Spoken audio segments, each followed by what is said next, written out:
4 spots. I need a 4-digit code.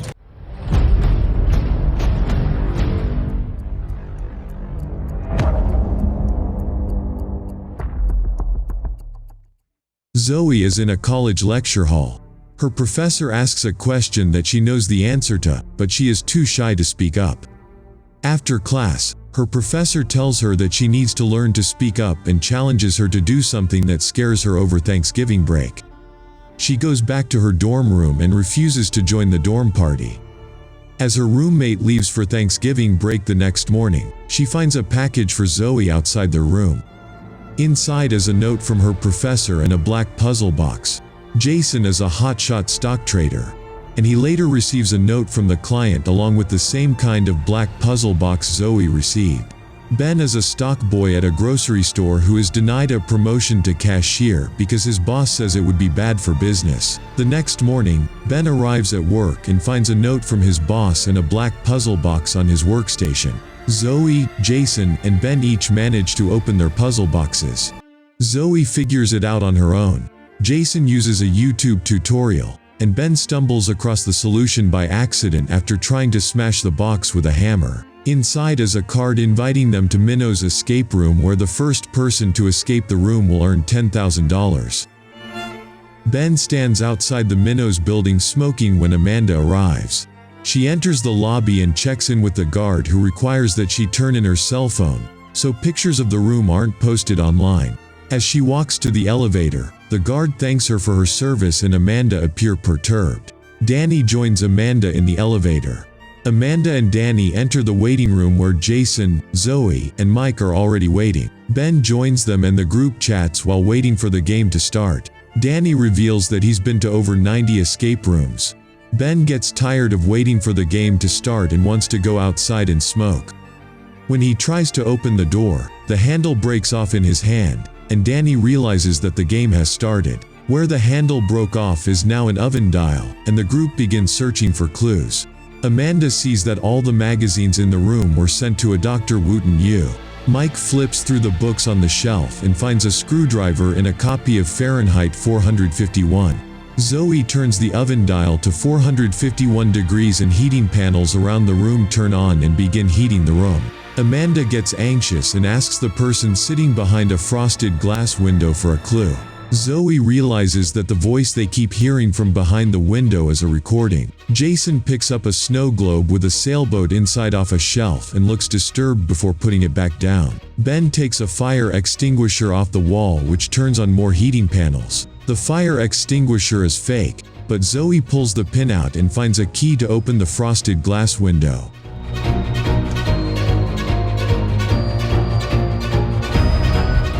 Inside is a mannequin holding a phone. The phone rings and Jason answers.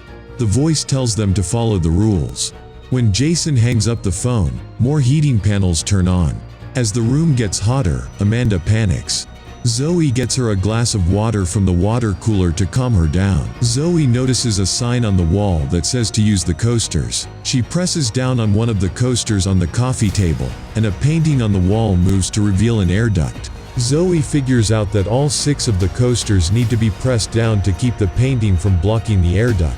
Zoe, Danny, Ben, Amanda, and Mike press the coasters down while Jason crawls into the duct. He finds a grate that leads into another room but needs the screwdriver from Mike, who joins him in the duct to open the grate. Zoe tells Amanda to go next while she, Danny, and Ben hold the coasters down. Zoe figures out that they can fill the water glasses to the top using the water cooler, and they will be heavy enough to hold the coasters down. Amanda panics in the duct and flashes back to crawling out of a military Humvee in the desert after an IED blast. Ben and Danny tell Zoe to go help Amanda while they fill glasses. Zoe calms Amanda down, and they continue through the duct. Ben and Danny are only able to fill 5 glasses before the water cooler is empty because Amanda drank a glass earlier.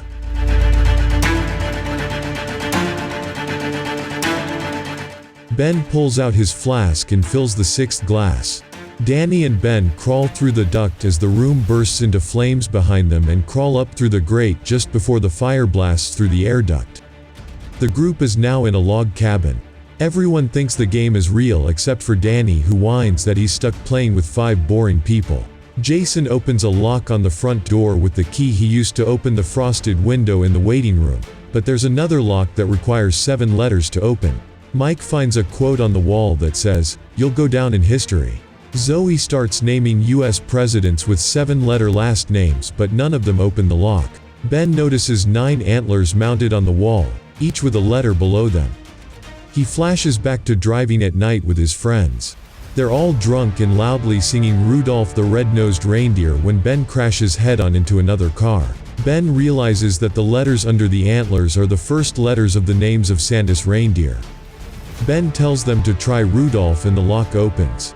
The group exits the cabin, which locks behind them. They are now in a snowy clearing where the ground is water that has frozen over. A thermometer reads 30 degrees, and Zoe notices the temperature slowly dropping. It appears they are outside, but Danny walks away from the cabin until he bumps into a barrier and realizes that the walls are high-tech screens designed to make it appear that they're outside. They search for clues. Jason finds a locked door in the wall, and Amanda finds a boat with a red jacket in it. Zoe sees a carving on the side of the boat that says, "True North is a lie." Jason seems disturbed by the jacket, and Amanda says that they'll take turns wearing it, starting with Zoe. Mike finds a fishing pole in a tree, and Ben stumbles across a fishing hole in the ice after stepping in it, while the other 5 drop the fishing line into the hole to see how deep it goes.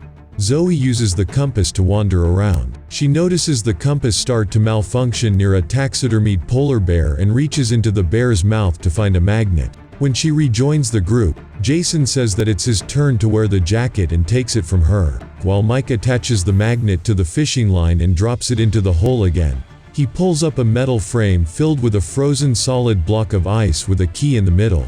The ice is too solid to break, so Danny asks Ben for his lighter to melt it. Ben throws it partway to Danny, and when Danny walks over and picks it up, the ice beneath him breaks, and he falls into the water. The other 5 frantically search for Danny through the ice, and Amanda wants to dive in after him. Mike tells her that with the current she wouldn't make it back to the surface even if she could find Danny. Danny drowns under the ice. Jason tells them they'll all die of hypothermia if they don't work together to melt the ice as the temperature continues to drop. He flashes back to sitting on the hull of an overturned boat in icy water next to another man who is wearing the same red jacket they found in the room. They take turns wearing the jacket and slowly manage to melt the ice by all putting their hands on it as the temperature in the room drops below 0.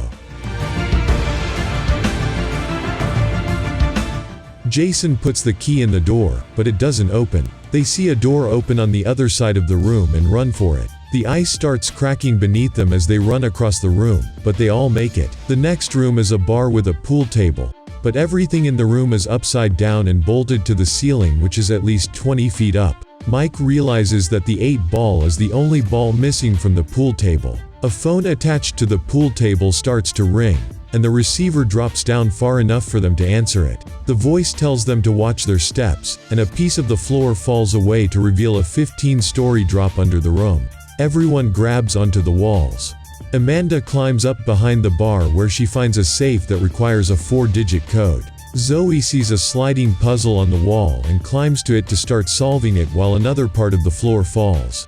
Ben and Mike climb onto the sliding puzzle frame with Zoe while more of the floor falls away. Zoe solves the puzzle, and they realize the colors in the puzzle correspond to certain billiard balls. They give Amanda the code to open the safe and get the 8 ball, which will function as the door handle. The sliding puzzle frame starts to come away from the wall due to their combined weight. Zoe falls onto a section of the floor below the puzzle and is dazed by the impact. She flashes back to the inside of a crashed airplane which is upside down.